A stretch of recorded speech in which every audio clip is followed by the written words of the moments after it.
एक बार जोरदार तालियां, अभिनंदन, स्वागत। वार्ड नंबर 26 की ये तालियां नहीं हो सकती। जोरदार तालियां, अभिनंदन और स्वागत। तो कोई भी आकर बीकानेर पश्चिम का ये नमूना देख सकता है कि किस ढंग से पश्चिम की जनता ने भारतीय जनता पार्टी के प्रत्याशी जेठानंद व्यास जी के समर्थन में सैकड़ों लोग इस गंगा शहर के क्षेत्र में उपस्थित हैं। और दोस्तों, जिस दिन से भारतीय जनता का पार्टी के प्रत्याशी श्रीमान जेठानंद जी व्यास का डिक्लेरेशन हुआ है, कांग्रेस अपने अंदर ही अंदर घबरा रही है कि अब हमारा क्या होगा। और मैं वो बात इसलिए कहना चाह रहा हूं कि उनको पता है कि भारतीय जनता पार्टी के कार्यकर्ता ऊपर से लेकर नीचे तक एक मुखी होकर पार्टी के लिए काम कर रहे हैं, पार्टी के प्रत्याशी के लिए काम कर रहे हैं, चाहे वो पूर्व के प्रत्याशी सिद्धि वाइसा हो या पश्चिम के प्रत्याशी जेठानंद जी व्यास हो। मैं समझ सकता हूं इस बात को। किसी भी क्षेत्र में रहने वाले वहां के प्रमुख लोग अगर किसी कार्यक्रम में मौजूद हो तो निश्चित रूप से कहा जा सकता है कि उस सेक्टर के लोगों का प्रवाह किधर है। श्रीमान रामदयाल पंचारिया जी ने जिस ढंग से हमको सूचना देकर इस बात को कहा था कि बहुत छोटी हमने नुक्कड़ सभा रखी है और उसमें हमारे पड़ियार साहब का भंवरलाल साहू जी, हम सब लोग यहां रहेंगे।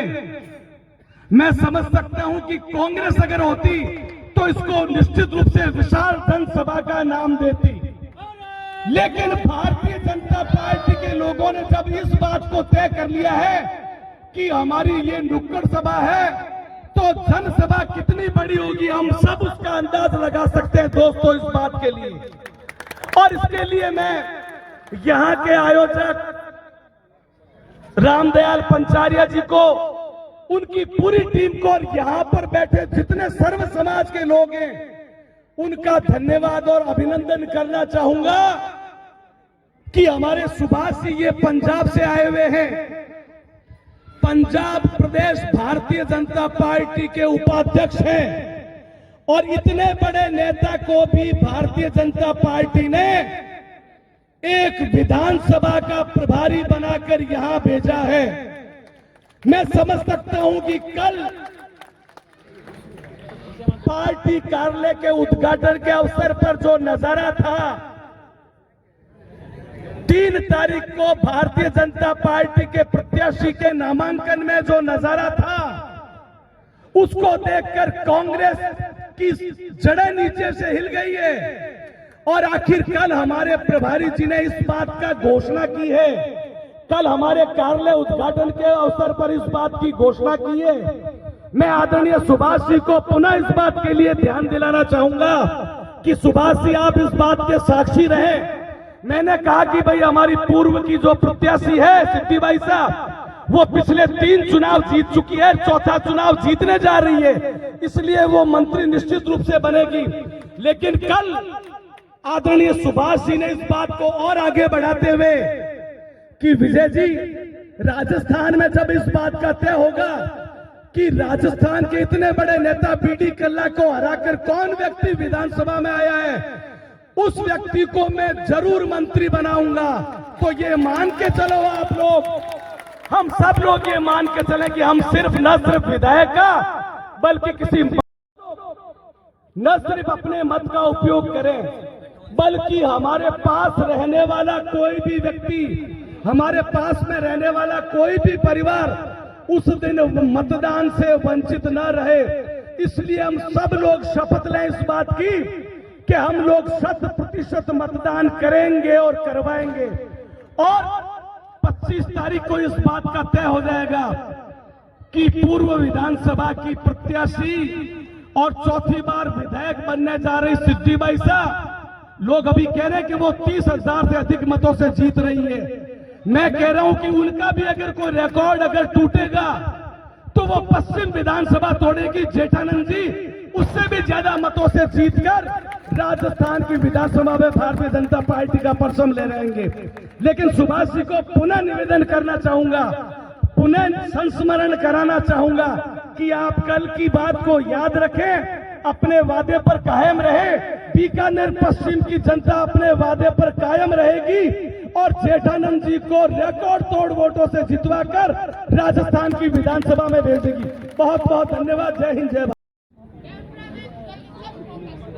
विजय भाई साहब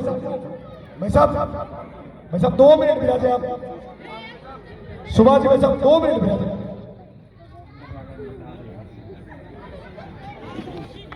जोरदार तालियां, अभिनंदन, स्वागत।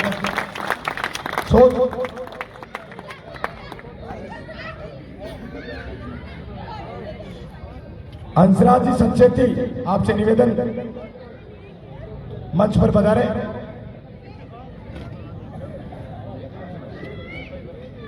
ओम प्रकाश जी, आप भी पधारे। मगजी कुमार, आप भी पधारे। हाँ, अरे 100 पधारे। जोरदार तालियां श्याम जी का तरफ। मनोज जी पार्षद, मनोज जी छिपा, आप भी पधारे। अरुण जी भाई साहब का माला पहनाकर 100 लौटाकर स्वागत, अभिनंदन करें।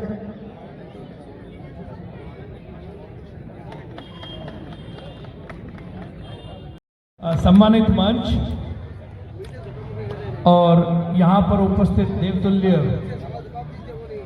गंगा शहर के मेरे प्रिय परिवारजनों, मैं आप सभी को सादर नमन करता हूँ। और आज के इस कार्यक्रम के जो आयोजक हैं पंचारे जी और उनकी टीम, उनको बहुत बहुत बधाई देता हूँ कि आप लोगों ने जिस प्रकार से इस कार्यक्रम को रखा है, ये इस बात का प्रतीक है कि पिछले 10 सालों से जो हमारे देश के यशस्वी प्रधानमंत्री नरेंद्र मोदी जी ने जो एक मुहिम चला रखी है कि देश के अंदर हर एक उस व्यक्ति का विकास होना चाहिए जो गौरव से कहता है मैं भारत का निवासी हूं। और उन्होंने उस मुहिम को जिस प्रकार से पिछले 2014 के बाद आज 2023 तक हम देख रहे हैं कहां पे लेके गए हैं। क्या हम कभी परिकल्पना कर सकते थे कि धारा 370 हटेगी? जिस प्रकार से पिछले 5-6 दशकों से कांग्रेस की सरकार ने लोगों के मन में और हमारे दिमाग में ये बिठा दिया था कि धारा 370 कभी नहीं हटेगी, तो ये मुमकिन किया तो किसने किया भाई लोगों? मोदी जी ने।